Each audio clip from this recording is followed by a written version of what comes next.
Assalamualaikum warahmatullahi wabarakatuh. Perkenalkan, nama saya Salsabila dengan NIM 240822229. Saya dari kelas Sistem Informasi Administrasi. Saya di sini akan melakukan tanya jawab terkait pemahaman materi 10, yaitu mengenai sistem manajemen basis data. Di depan saya telah ada sebagai penanya dan saya di sini yang akan menjawab pertanyaan-pertanyaan tersebut. Baik, untuk pertanyaan pertama yaitu apa itu basis data dan untuk apa digunakan? Basis data itu adalah tempat kita menyimpan sebuah informasi secara terstruktur. Jadi supaya lebih gampang dicari dan juga kedepannya akan gampang untuk dikelola.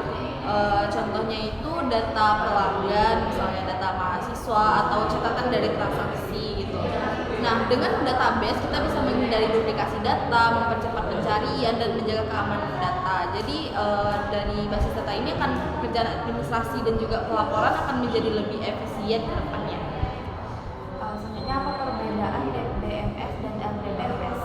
Untuk DBMS itu adalah software atau perangkat lunak ya yang digunakan untuk mengelola data secara umum. Nah, RDBMS-nya di sini adalah jenis DBMS yang menyimpan data dalam tabel yang saling berhubungan lewat relasi. Nah, jadi kalau DBMS itu sebagai alatnya, RDBMS ini sudah lengkap dengan cara menghubungkan tabelnya. Jadi contohnya itu seperti MySQL atau PostgreSQL gitu. Makanya RDBMS ini sering dipakai untuk sistem yang lebih kompleks.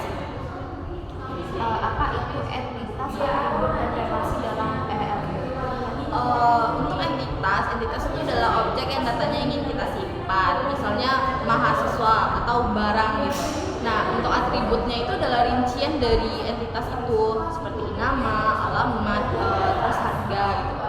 Nah, untuk relasi itu ada hubungan antar entitas, misalnya mahasiswa yang mengikuti mata kuliah atau pelanggan yang melakukan transaksi gitu. ERD ini membantu kita menekan semua ini supaya terstruktur dan datanya jelas sebelum dibuat sebagai bentuk tabel. Bagaimana cara membuat dan mengatur tabel di MySQL? Di MySQL kita mulai dengan bikin database terlebih dahulu. Nah, lalu membuat tabel dan menentukan kolom beserta tipe datanya. Misalnya teks untuk nama, tanggal, dan tanggal lahir.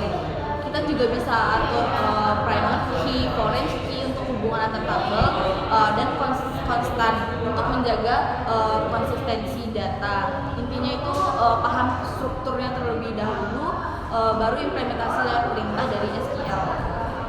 Bisa jelaskan nggak perintah dasar dalam SQL? Kalau dalam SQL itu ada 4 ya perintah dasarnya itu. Yang pertama ada insert. Insert itu untuk menambah data baru. Nah, selanjutnya itu ada update. Untuk update ini adalah untuk mengubah data yang telah ada. Nah, selanjutnya ada delete untuk menghapus data yang ada, dan untuk terakhir itu ada select untuk mengambil atau menampilkan data berdasarkan kondisi tertentu. Nah, untuk yang keempat dasar-dasar ini adalah itu fondasi operasi sehari-hari dari database SQL itu. Apa fungsi join dalam SQL? Untuk join dalam SQL itu digunakan untuk menggabungkan data dari beberapa tabel yang ada gitu. Jadi untuk menghubungkan beberapa tabel yang akan saling berhubungan nantinya. Nah, misalnya kalau kita mau tahu nama pelanggan beserta detail transaksi, nah jadi kita gabungkan tabel pelanggan dan juga tabel transaksi. Nah, menggunakan join tadi gitu. Nah, join ini membuat informasi terpisah dari beberapa tabel itu menjadi satu tampilan yang lengkap. Apa itu view? Kalau untuk view itu seperti jendela atau tabel virtual yang menampilkan hasil query tertentu. Query itu kan seperti perintah atau kode instruksi lah gitu kan. Nah, jadi view ini datanya tuh bukan disalin, melainkan ditarik dari tabel asli datanya gitu. Nah, dengan view ini kita bisa membuat tampilan khusus. Misalnya kita hanya ingin melihat hanya nama, nomor telepon pelanggan. Nah, tanpa menulis query yang panjang untuk berulang-ulang, view ini memudahkan penyajian data yang terfokus dan membantu keamanan, karena tidak semua kolom tabel data yang akan terlihat gitu, hanya yang ingin kita lihat saja yang bisa terlihat gitu. Nah, di beberapa kondisi view juga bisa dipakai untuk mengubah data.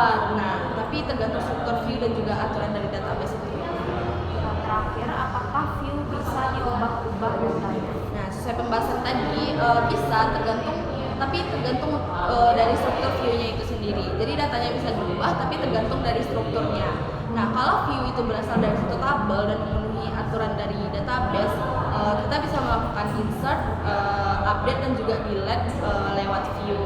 Namun kalau view-nya itu gabungan dari beberapa tabel atau ada kalkulasi kompleks, biasanya hanya untuk menampilkan data saja, jadi tidak selalu bisa diubah. Jadi itu tergantung aturan dari struktur view-nya itu sendiri.